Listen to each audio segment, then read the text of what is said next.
The county of Lethbridge, Alberta is taking a page from the NDP and Justin Trudeau by taxing the life out of an industry when it's already beaten up and on its knees. Now, I'm not talking about oil and gas this time. I'm talking about my other favorite industry, agriculture, and more specifically today, feedlot operators. Now, the county of Lethbridge, Alberta says they're experiencing a $3.5 million infrastructure shortfall. So they're going to the feedlot operators in Lethbridge with their hat in their hand to tax them $3 per head of cattle in the county to maintain the rural roads. There are 500,000 head of cattle in Lethbridge County, so this amounts to a huge tax grab. About half of Alberta and Saskatchewan's beef production is finished right there, adding about $1 billion to the local economy and employing 5,600 people through direct and spin-off employment. Now, the feedlot operators argue that they've already paid their fair share for the roads to be maintained. They say they pay it through their large fuel bills, through the provincial fuel tax they pay on every liter of fuel they buy.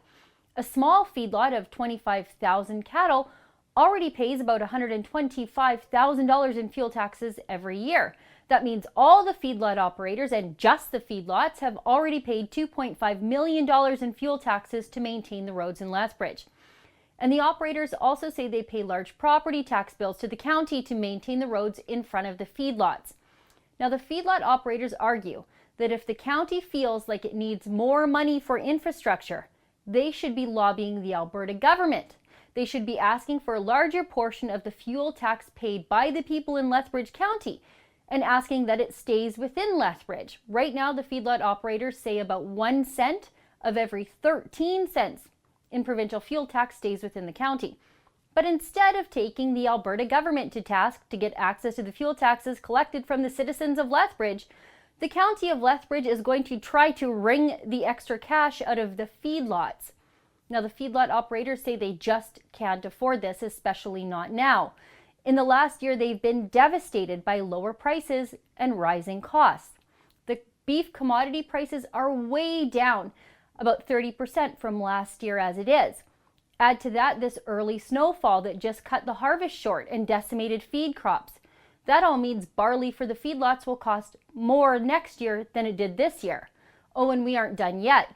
We still have to tack on the carbon tax onto trucking costs, cattle waterers, farm equipment and skid steer fuel, electricity and heating, but we aren't even close to done yet.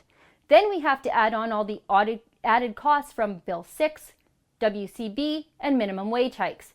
We already saw the closure of Western feedlots losing capacity to finish 100,000 head of cattle in Alberta, and they blamed increased costs due to government policies like the carbon tax and Bill 6. And the county of Lethbridge somehow thinks there's some money left in a feedlot operator's bottom line to grow their county government. The tax is $3 a head this year and jumping to $4 a head in 2017. That's outrageous.